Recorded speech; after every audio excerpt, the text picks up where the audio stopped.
Hey everybody, I'm Nicole Barrett, host of a fresh, fun new talk show that brings you legendary stars, icons, and history makers.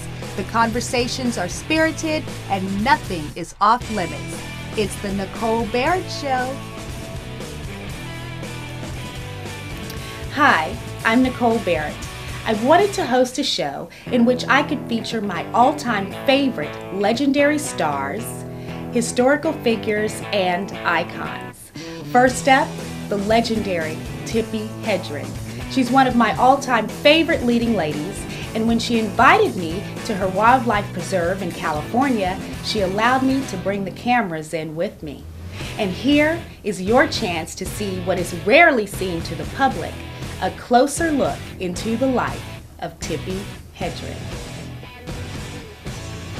Tippi Hedren is known as one of Alfred Hitchcock's greatest leading ladies. Her film debut in the 1963 thriller, The Birds, made her an instant star. Hitchcock was so impressed, he gave her the lead in his next film, Marnie, opposite the handsome Sean Connery. It was during the filming of Marnie that Hitchcock's inappropriate advances were too much for Tippi to endure. Once she refused him, her career as a leading lady was over.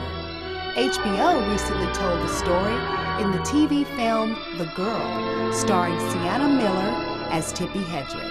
Now it was my turn to hear from the leading lady in her own words.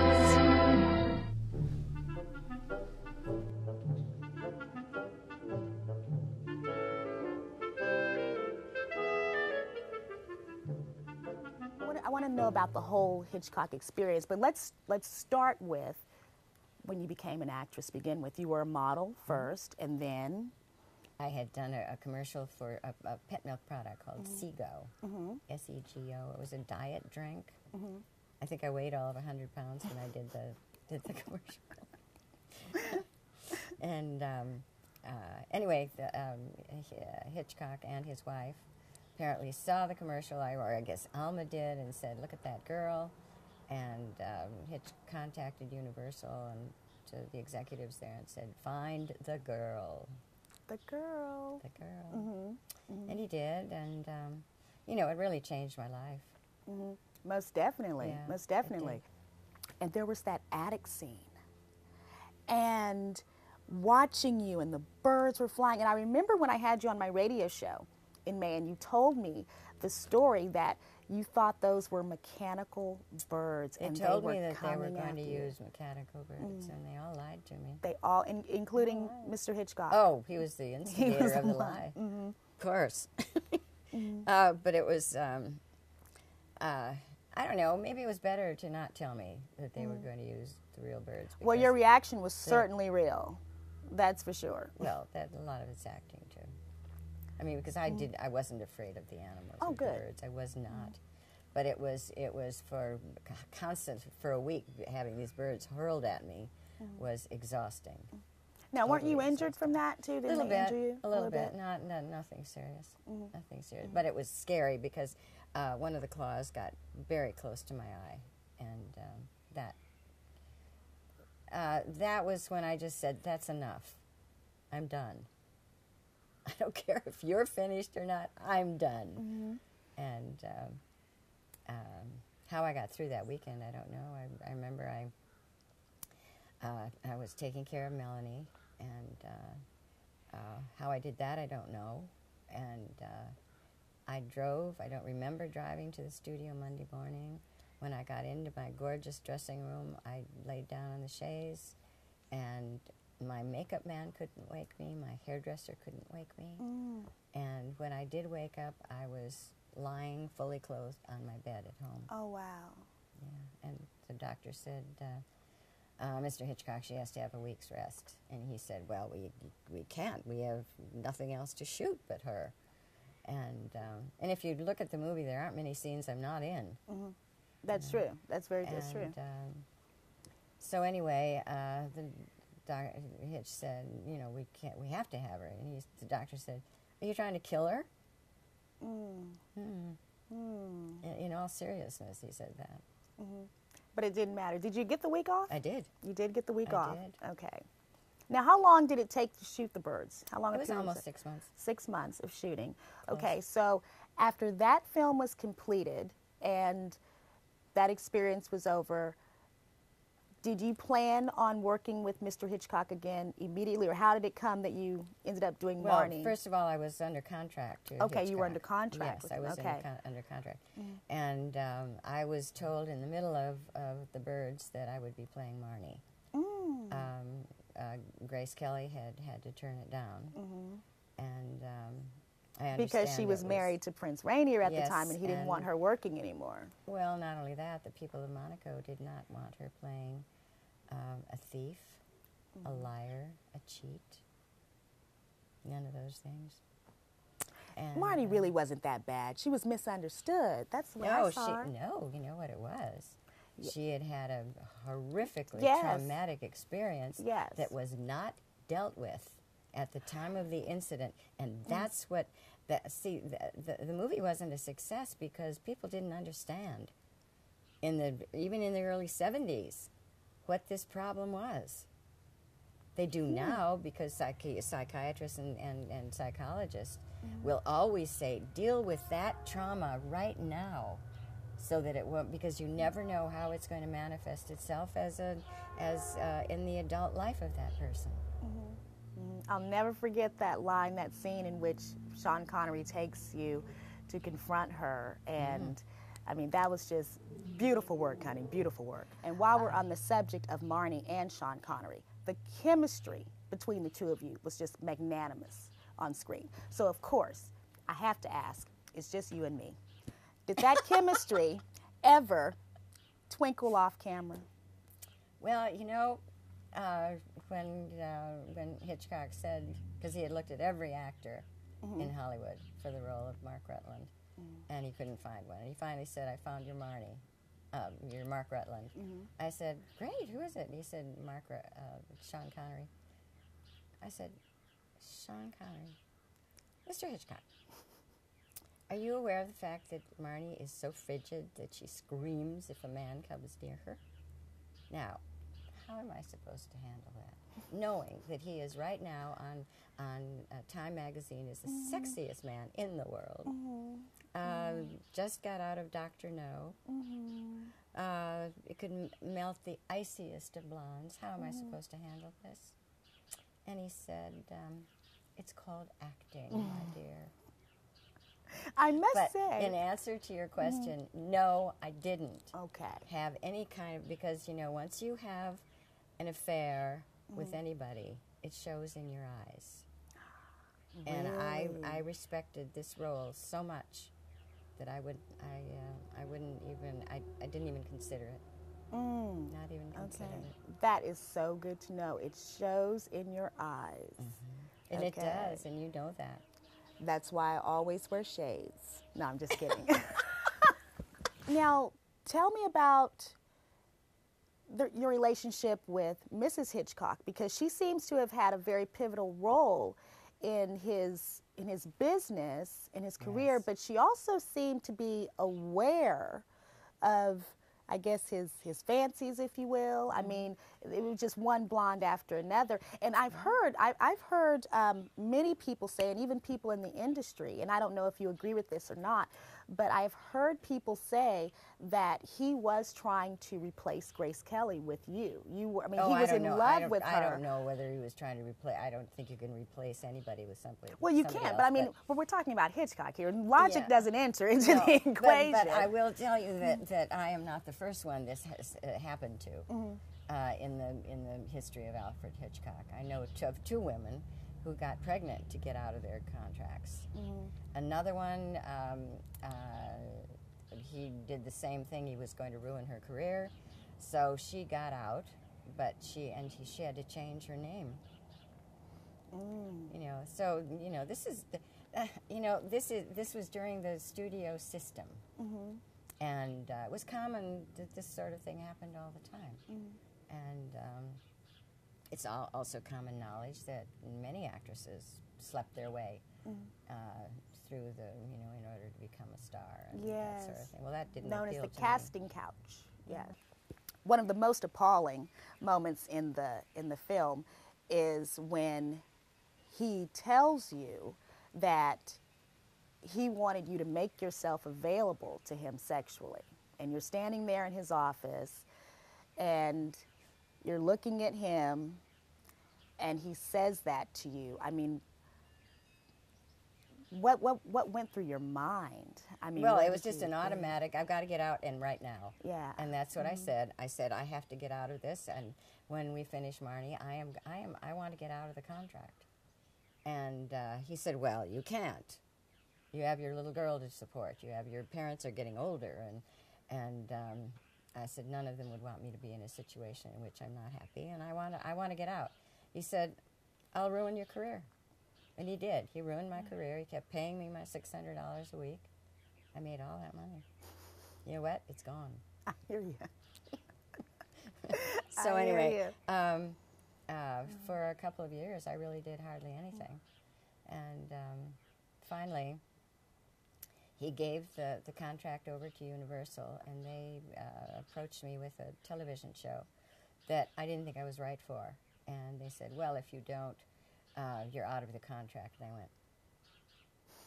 went, deal. So I finally got out. And 2 weeks later, Charlie Chaplin called for me to do The Countess of Hong Kong with Marlon Brando and Sophia Loren.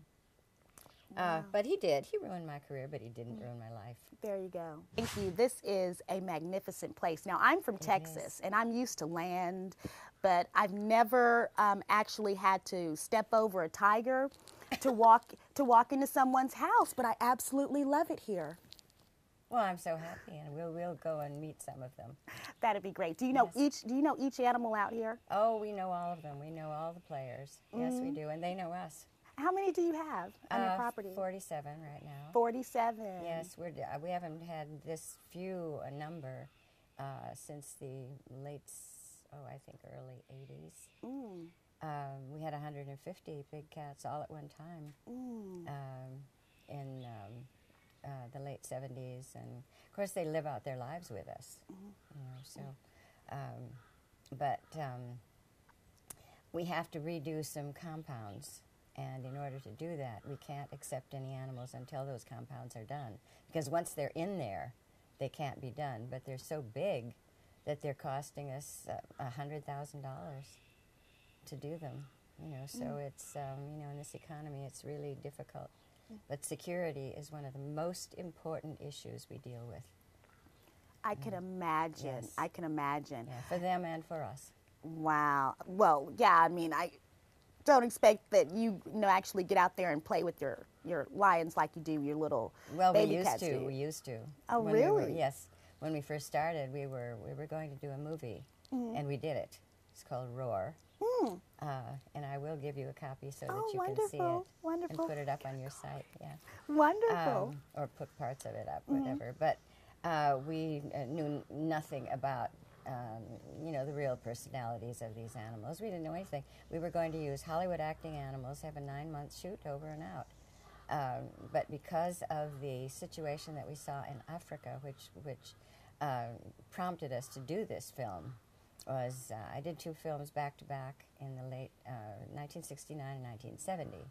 And during those years, environmentalists all over the world were telling us, people of the world, if we didn't do something right then to save the animals in the world, by the year 2000, they would be gone. A lot of awareness went out. We learned about the plight of the whale, the panda, the tiger, the elephant, and diminishing in numbers. And because of encroaching civilization, sport hunting, poaching. And so my then husband, being a producer, we decided to do a movie. And we were kicking around ideas. Do we focus on one animal, a group of animals, a pride, a lion, whatever? And that answer came very quickly when on the Gorongosa Game Preserve, we went on a photo safari and to this house that had been abandoned by a game warden because it flooded during the rainy seasons. He moved out, and a pride of lion moved in. The scene that I still have in my head is just glorious. There was a double, you know, the house was two, there was a second floor and then the roof. the lions were sitting in the windows like great portraits. They were going in and out the doors. They were napping on the verandas. They were up on top of the roof. The cubs were playing out in front. I mean, it was outrageously wonderful. So we thought, bingo, perfect movie set.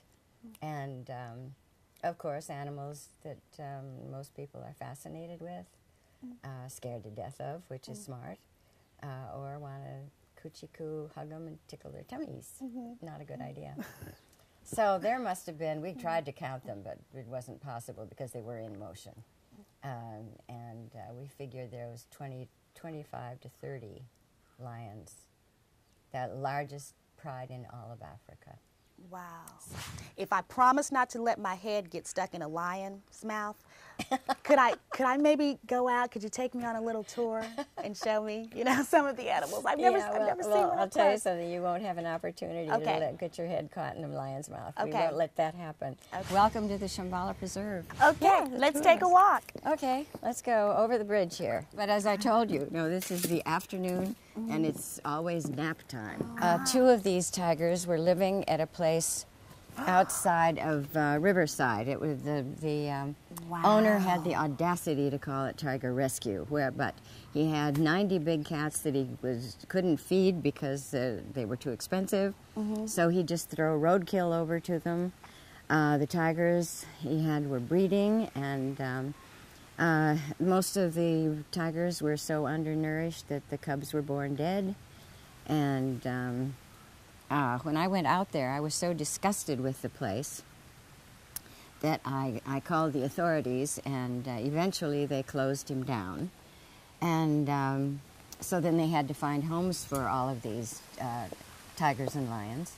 And let's get I'm sorry, excuse my language, Mama. I wasn't expecting that. I didn't know he was going to do that. Excuse my language. No, I got to get a picture, though. And it's very fast. Okay. It's very fast. Okay, I didn't know he was going to do that. We'll just stand over here. Here's Chris Galucci. Hi, Chris. Who is nice the to director. see you again. Hello, how are you? Very nice to see you. Thank you so much for having us. So, have you been enjoying yourself? Very much. Have you very learned anything? Much. Yes. Tigers are really big. Tigers are really, that's good. But they're wonderful. absolutely beautiful. They're absolutely beautiful. And you were telling me some very interesting facts about what it takes to feed them and take care of them, on a daily basis. I mean, it's not like keeping a little dog in your house, that's for sure. No, with the exotics, the reality of responsibility and unpredicted things that happen. But the responsibility part, these fences, people don't realize this compound right here that we had just built cost $100,000. Wow. And that is 1,200 linear feet. Wow. 18,000 square feet. But every bit of that fence, that's 12-foot, 9-gauge fence, we have rules and regulations that we have to abide by, and Shambhala exceeds the regulations. Regulations are, you can keep that lion, that tiger in a 16 by 20 cage. Like I just told you, that is 1,200 linear feet. So the regulations say that you have to have a 12-foot fence. It has to be connected to a 2-foot concrete wall. No one sees it, but there's a concrete footing going around every one of these fences that the 12-foot fence is attached to. Then there's 4 feet of rebar in that 2-foot wall, which means a cat would have to dig 2 feet down, 4 feet down, 2 feet over, and 4 feet back up, which is not going to happen. No, it isn't. Then there's a 3-foot overhang. And every time we build a new compound, we get that much smarter every single time. This time when we built this compound, we built this emergency chute so we can move the animals for human and animal safety. We have a hands-off policy here. Nobody touches the animals. So when we move animals, with these chutes, we can just open up a series of corridors, series of gates, and shoot the animals from one end of the preserve to the other end. Wow. The responsibility thing, what do you do in fires, floods? We're in California. What's California famous for? Fires and floods. And so we have to have an evacuation plan, and we have to answer that intelligently when the powers that be come in and say, what is your evacuation plan going to be? So we have 47 cats. We have 35 evacuation vehicles. Now, what they are boxes on trailers, but then we can evacuate the animals if need be. But we choose to shelter and hold in place. Why? Because of the resources we have gathered for ourselves throughout the years of experience. We pump 400 gallons of water a minute. We have those 35 evacuation vehicles. We have emergency backup generators. We are self-sustained. So if there's a problem, we choose to shelter and hold in place so we don't become a logistical nightmare. Excellent. And so it's all about responsibility with these guys. What you doing, Zeus? A beautiful animal, and his mane is so magnificent. Bill Dow has been able to get the most beautiful photographs of him. Yeah. We'll have to see. I if have you to can admit, find that him. is a beautiful animal. Yes, he okay, is. that is a beautiful animal. He looks so quiet and peaceful. And he changes his hairdo all the time. Sometimes he has the spike, Oh my goodness. and sometimes he has bangs. And So he's sometimes- fashionable like Oh, me. very. Okay, because sometimes I do Very. bangs, sometimes I Uh-huh, don't. So I'm just like you, Zeus. I hear you. Miss Tippi, you have an amazing place. Oh, thank and you. you have amazing animals. Mona, I'm sorry I scared you earlier. Okay, I think I made No, her I jump. think her intent was you to scare you. I think that was the other way around. But we're okay. And Shambhala is an amazing place. It's been the Nicole Project. We'll see you next time. Thank you for coming today. Oh, thank you for Yeah, having you're me, an Mama. absolute joy. Oh, you are. You are absolutely fabulous. Thank you. I first want to remind your audience Okay. about the bill that I'm working on to stop the breeding of the exotic feline for, lions and tigers and leopards and mountain lions and all of those very, very beautiful but dangerous animals. I'm trying to stop it and the breeding to be sold as a pet or for financial gain. And this is an important issue. It's a huge business. And because of the fact that they are predators, they top of the food chain, one of 4 of the most dangerous animals in the world, lions and tigers, that they should not be pets. They are basically, in all reality, they're serial killers. So anyway, I'm trying to get this bill passed to save a lot of people from being killed and hurt, and from the some of the horrible abuse that these animals go through in captivity. It has it's a federal bill. The title is Big Cats Public Safety Protection Act. And if you would please write to your congressman, write to your senators. Those bills have numbers. The House number is 4122, and the Senate number is 5735. And if you would do that, you have a huge voice, but it's only important if you use it. Thank you. I really appreciate your help, and I need your help. We have a man who is against this bill and wants to be exempt from it, and he is, I don't know if many of you go to the circus, but if you do, please think about that with animals in it. If you do go, please think about the horrible training that these animals have to go through in order to do the stupid tricks that they have them doing. And he wants to be exempt from this bill, and I am refusing to allow that. So I need help desperately, and please help us. And come visit the Shambhala Preserve, shambhala.org. Yeah, yay. Yes, and please visit the Shambhala Preserve, shambhala.org. What does Shambhala mean? It's a Sanskrit word. It means a meeting place of peace and harmony for all beings, animal and human. Okay, Isn't that Shambhala is beautiful? not just a little black girl's name.